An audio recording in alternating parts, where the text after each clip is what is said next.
바로 시작하겠습니다. 먼저 미럴과 와포드의 경기를 분석해 보도록 하겠습니다. 미럴 잉글랜드 2부 13위 승무패승패입니다. 지난 시즌의 약점은 공격력일 듯합니다. 역시 미럴이 어느 정도 깡패 기질은 보여주고 있지만 단조로운 공격력으로는 사실상 뭘 하기가 어려운 상황이었던 것은 확실합니다. 올 시즌 프리시즌에서도 2대1로 이긴 하부리그 팀과의 매치를 제외하면 모든 경기에서 그다지 공격력을 잘 투사하지 못하는 면모를 보인 것도 사실입니다. 이번 시즌에도 공격력에서는 큰 기대를 걸지는 않고 있습니다. 와포드 잉글랜드 2부 15위 무패승패무입니다. 와포드의 문제는 전체적인 결정력일 듯합니다. 사실 아스프리아나 데니스 같은 선수들을 상대로는 공급은 되는 편이지만 공격진들이 모두 침체기에 들어간 경우가 많았던 것이 결국 15위라는 순위로 이어지고 말았습니다. 특히 시즌 후반에는 미럴에게 0대1로 패배를 기록하는 등 미럴의 거친 플레이에 잘 적응을 하지 못하는 모습을 보여준 적도 있습니다. 전체적으로 경기를 주도하는 편이지만 결국 와포드의 기복은 상당한 수준입니다. 미럴이 단순한 공세로 인해서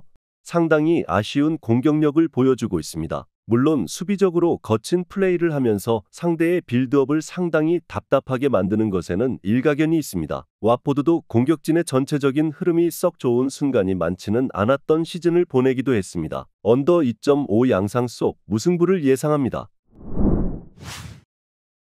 다음은 옥스퍼드와 노리치 시티의 경기를 분석해 보도록 하겠습니다. 옥스퍼드 잉글랜드 3부 1위 승승패승패입니다. 3부에서도 수비력이 아주 좋은 팀이라고 보기는 어려웠습니다. 점유율을 압도적으로 올리는 성향을 띠는 편은 아니기도 했고 특히 상위권 팀을 상대로는 홈에서도 그다지 두각을 드러낸 편은 아니었다고 보는 편이 좋겠습니다. 더비, 포츠머스 등 승격 동지를 상대로도 2무 1패로 부진하는 등 상위권 팀이 점유율을 가져가면서 몰아치는 상황에서는 약점을 꽤 드러냈던 것이 사실일 듯합니다. 노리치 잉글랜드 2부 6위 패무패무패입니다. 전체적으로는 지공 성향을 띠는 팀이라고 해석할 수 있을 것 같습니다. 물론 이로 인해서 상당히 어려운 수비적인 퀄리티를 보여주기는 했지만 스완지 가치 소유를 중시하는 팀을 상대로도 소유권을 잘 잃지 않는 등 상대의 강한 압박을 돌파하는 능력치 자체는 뚜렷한 성향이라고 할 수 있을 듯합니다. 프리시즌에서도 호펜하임을 상대로 2대2로 비기는 등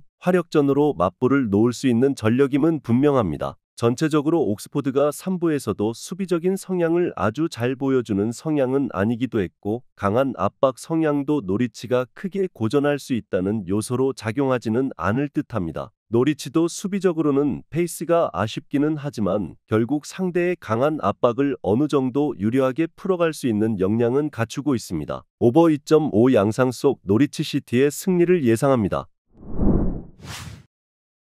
다음은 퀸즈파크 레인저스와 웨스트브롬의 경기를 분석해 보도록 하겠습니다. 퀸즈파크 레인저스 잉글랜드 2부 18위 승승승패패입니다. 지난 시즌에는 웅크리고 한 방을 노리는 식으로 리즈나 코벤트리 같은 강호들을 잡아내고 잔류에 성공했습니다. 프리시즌에도 득점력을 보여주기는 어려웠지만 토트넘과 브라이튼 상대로 2경기 3실점이면 상당히 할 수 있는 것은 다 한 것입니다. 이번 시즌에도 웅크리고 한 방을 노리는 언더독 운영을 하게 될 가능성이 높은데 그럼에도 다이크스의 높이만을 믿는 단순함은 좀 아쉬울 수 있습니다. 웨스트브롬 잉글랜드 2부 5위 패패패패패입니다. 프리시즌에서 보여주는 공격력이 상당히 아쉽습니다. 4경기 2골을 기록하고 있는 형국인데 일단 웨스트브롬이 기본적으로는 수비가 좋은 팀이라는 점을 감안해야 하지만 역습 성향이 짙다는 점이 퀸즈파크 레인저스의 극단적인 수비를 돌파하는 데는 어려움으로 이어질 가능성이 있다고 보고 있습니다. 특히 이 때문에 웨스트브로미치가 퀸즈파크 레인저스에게 비기거나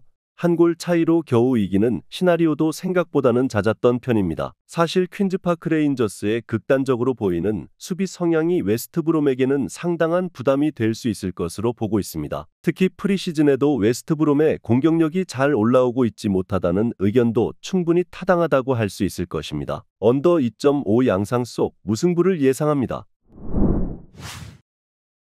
마지막으로 스토크 시티와 코벤트리 시티의 경기를 분석해 보도록 하겠습니다. 스토크 잉글랜드 2부 17위 승승패승패입니다. 스토크의 문제는 점유를 잡은 상황에서도 공을 중앙으로 투입하는데 어려움을 겪는 전력이라는 것입니다. 일단 스토크가 상대의 강한 수비를 만나는 경우에는 공이 옆으로 흘러버리는 경우가 잦은 편입니다. 따라서 코벤트리를 상대로는 공격력의 한계로 인해서 석패하는 상황이 잦습니다. 물론 스토크의 장점은 공격력보다는 남자의 팀이라는 이미지에 맞게 상대에게 강하게 부딪히는 상황을 잘 만든다는 것입니다. 코벤트리 잉글랜드 2부 9위 무승패 승패입니다. 코벤트리도 3, 4선의 짜임새가 나름대로 괜찮은 편이나 스토크 같은 팀을 상대로는 낮은 라인을 돌파하는 능력이 모자란 성향을 보여주는 편이기도 합니다. 물론 버밍엄 같은 팀을 상대로는 파이널 서드 패스를 28% 수준으로 올리는 등 어느 정도 중앙에서의 전개 능력이나 공을 전방으로 투입하는 능력은 스토크보다 비교 우위라는 결론을 낼 수는 있을 것으로 보입니다. 일단 파이널 서드로 공을 투입하는 능력에서 코벤트리가 스토크를 앞선다는 결론은 낼 수 있을 듯합니다. 물론 스토크의 피지컬적인 수비에 대한 장점을 무시하기 어렵다면 무승부로 분산해서 투자를 하거나 핸디캡을 적용하는 것을 적극적으로 생각해 볼 수 있습니다. 언더 2.5 양상 속 코벤트리 시티의 승리를 예상합니다. 영상에서 알려드리는 내용들은 모두 1차 분석 내용들이며 2차 분석과 최종 조합픽은 영상 하단 고정 댓글 링크로 문의 주시면 안내 도와드리도록 하겠습니다. 시청해주셔서 감사합니다.